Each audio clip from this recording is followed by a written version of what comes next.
Hey everybody, welcome to another episode of Enguasada Pero Motivada.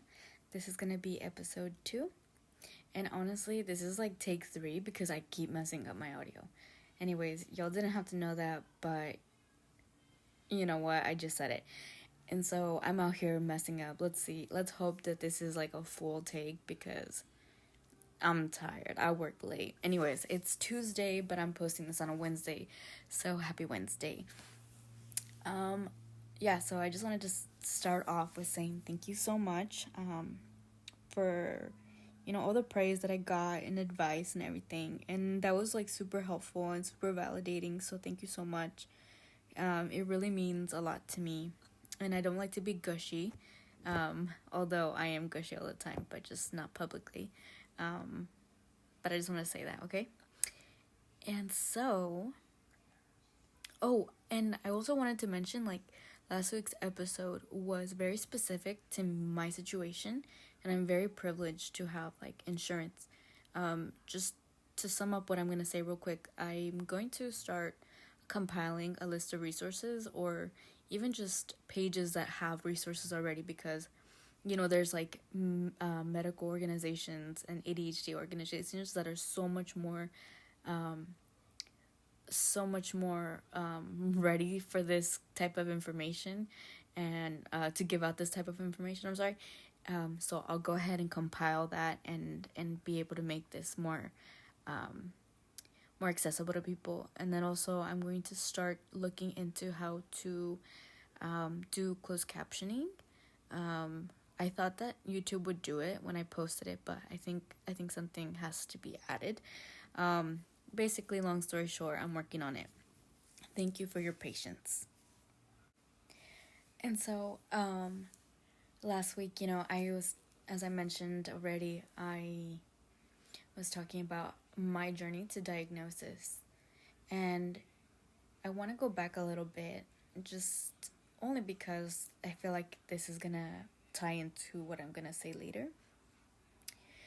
I was diagnosed at 27 and some change. And I say that because I was diagnosed like less than a week before my birthday, my 28th birthday.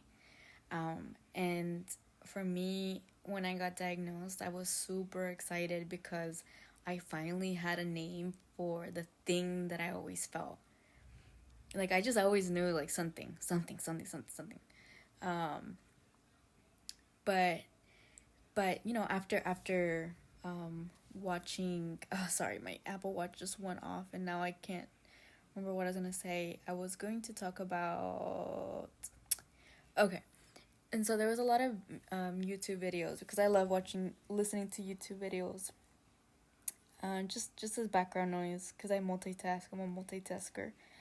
I don't know if successfully or not, but anyways, so yes, I was watching YouTube videos, and a lot of the playlists for ADHD YouTubers had, like, everyone had at least one video regarding, like, what to do if you're sad about your diagnosis, your adult ADHD diagnosis, like meaning, like, if you're, like, how to cope, basically, for having been diagnosed really late in life. And at the time I was just like, wow, not me, couldn't be me, I'm so excited.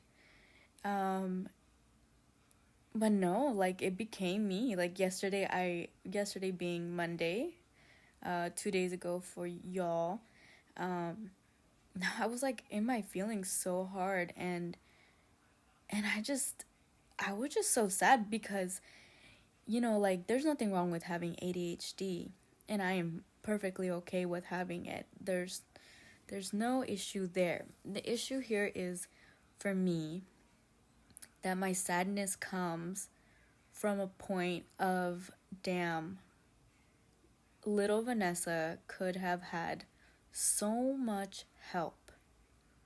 And my confidence growing up as a child to even now as an adult, I wonder how much better my confidence would have been. Because I have dirt self-esteem. Dirt level self-esteem. Basically, it's like on the ground, which I've worked on, right? I'm exaggerating. It's not that low, but it has felt that way before. And so, I was really into my feelings, rightfully, right? This past week, and I even posted it on my Instagram, and I'll just read it because I feel like it kind of summarizes it without me rambling. And it says, "Today I thought a lot on how my life could have been different if my ADHD had been diagnosed at an earlier age instead of days before my 28th birthday. I wonder how many days of crying and panicking over quote unquote small tasks could have been avoided. I think about how my ADHD was overlooked because of my ethnicity and gender. I think about how much my confidence has suffered by constant comparison to others." And this is not where I end the little Instagram post, but I want to highlight that that's how I was feeling. But because I've been super optimistic in the last year, and I think it's helped me become a more balanced person. So I ended the post because it is how I feel also. I ended it with, "To this eternal, sensitive, dreamy baby, you are so smart and creative, and even though you were afraid of being you, your amazing, smart, funny, and oh so curious characteristics kept you pushing right along through the swamp right back to you." And I feel like that's something that a lot of people with ADHD, with an ADHD diagnosis later in life, have to do. Like we have to advocate for ourselves for so many reasons that are messed up. And so I want to touch on just the whole issue of why are people not being diagnosed correctly or at all, or again, I had this question, why was I diagnosed so late? And through TikTok University and YouTube University, and obviously reading articles too, but I can't be bothered to write down the links or do a bibliography, but it's just so messed up how women, how non-binary folks, how men of color, how women of color are often suffering in silence, or maybe not even silence. They're just they're being, I guess what's the opposite? Not being diagnosed. They're not being diagnosed, and I think I want to talk about that today. And I'm not 100% knowledgeable in what this is, but I know that it's not okay. And maybe this should be a diary entry more than anything, but also I don't know, if I could talk about it, then I'm gonna talk about it. But historically, and this is only gonna be regarding ADHD, right? But historically, in the past, ADHD was thought to be an issue that only affected young boys or men. And even when it got to the point where it was acknowledged that women and young girls could also have ADHD, the criteria that was used to diagnose, that is used probably still today to diagnose young girls and women, is a criteria based on the symptoms and presentation of symptoms of boys and men. And so how do women present? How do women show their symptoms? Or how do their symptoms show up, rather? And there's a lot of dreaminess. There's hyperactivity, but it's not necessarily all the time. Like the typical can't sit still, can't sit down.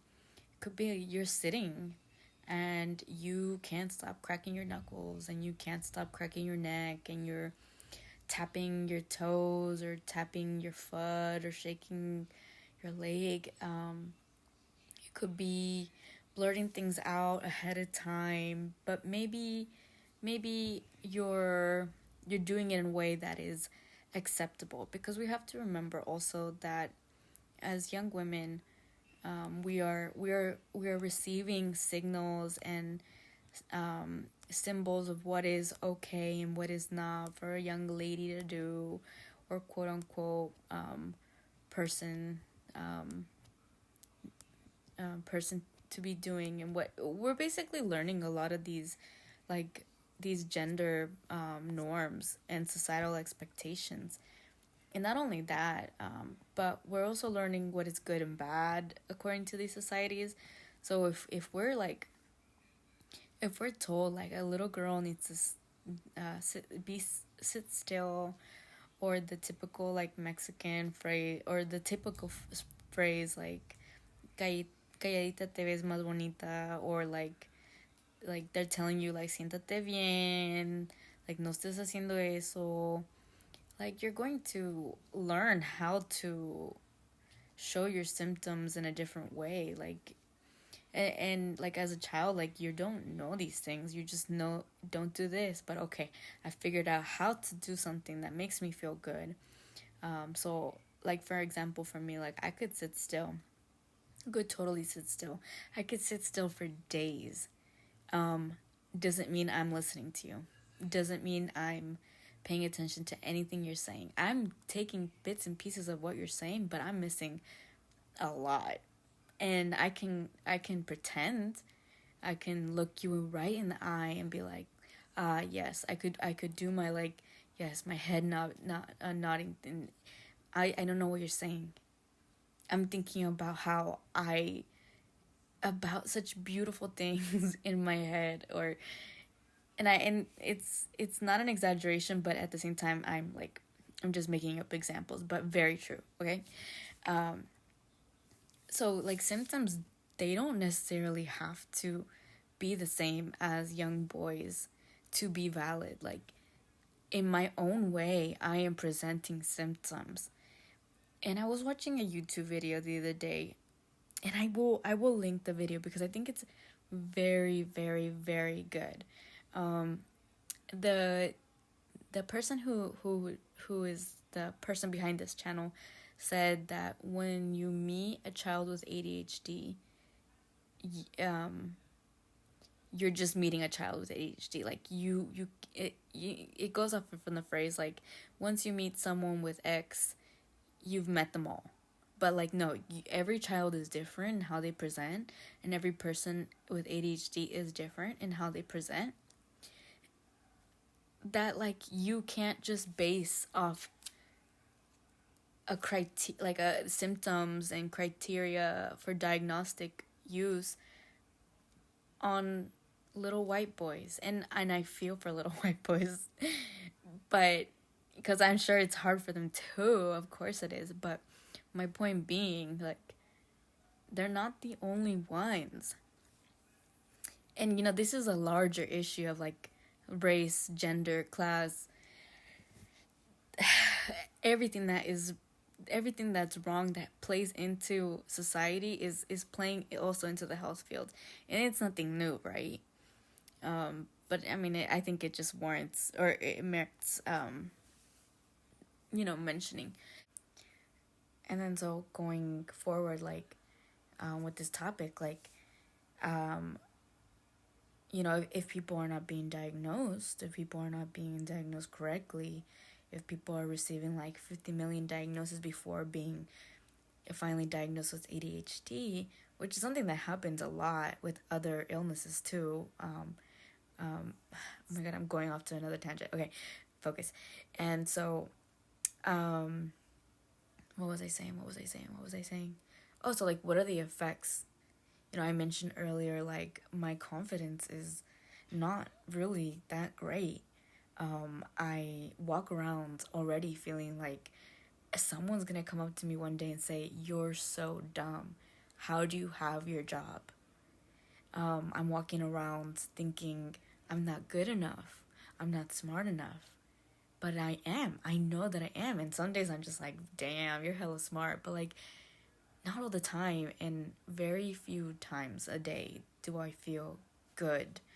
Like, I panic because I feel like I know I'm doing something wrong. I just know. Even if I'm not, I just know that I am. And it's this weird situation of like, it is this weird situation of like, how much people are struggling. And so these are the effects. We are struggling with confidence. We are struggling with having accommodations at work. Like, we could be having accommodations at work, but if we don't know, or someone's not diagnosing us, like, we don't know how to ask for help, because we're supposedly fine, and we're not. And so we're trying to work within like this system of like having a job, holding it down, having a home, having all these things that are supposedly so normal, and it's so difficult for us. We're having financial issues. We are making decisions based on the need for that adrenaline, because we have it's just a lot. It's a lot.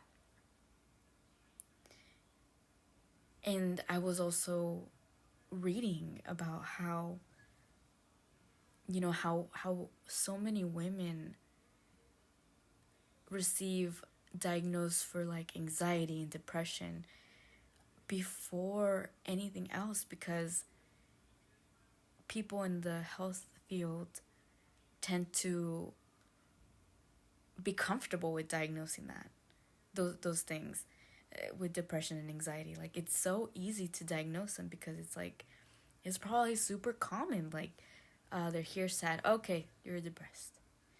And I get it, and I'm sure I had depression. I'm sure. And I'm sure I have anxiety and stuff like that. And it all plays, like, it all is enmeshed, and they feed off of one another.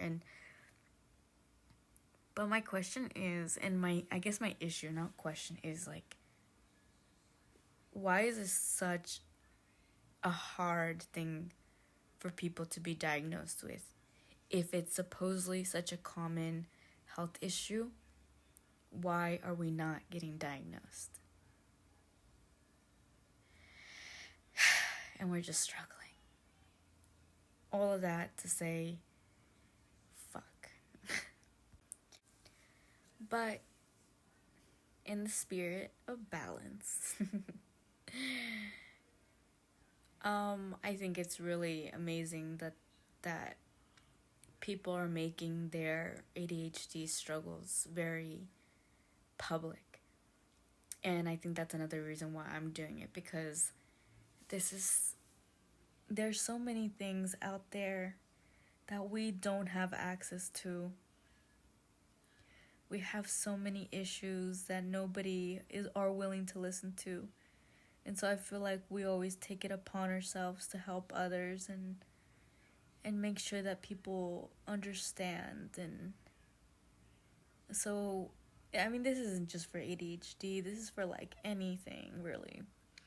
So shout out to TikTok, because I don't think I would have known I have ADHD. I would have just thought there was something wrong with me, and something unfixable. And I don't need fixing now. I realize that. But like, if I hadn't run into TikTok, like, or Instagram Reels, like, I wouldn't have known what to ask for. And that to me is like wild. That's wild to me.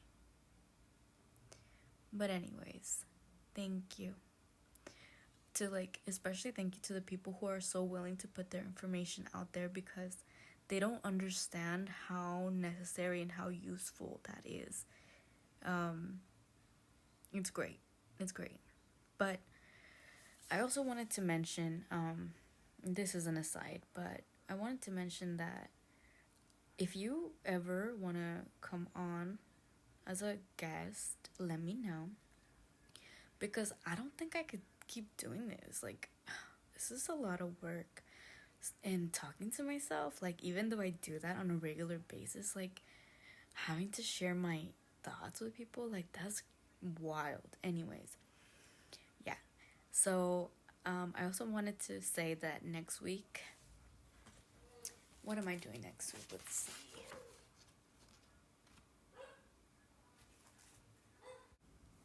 So next week, I want to talk about something not so heavy because obviously I'm in my feelings and I don't know how good of an episode this is gonna be, but I just want to ask that you all send me voice memos, or any way that you have communication with me, and send me what brings you joy. What are the things? What are the words? What is the music? What is the art? What are the moments that bring you joy? Who are the people? I want to know everything about your joy, how you found it, how you interpret joy. I want to know how you guys take that in. And I think it's really special because joy is something that's like pure joy is just such a beautiful thing.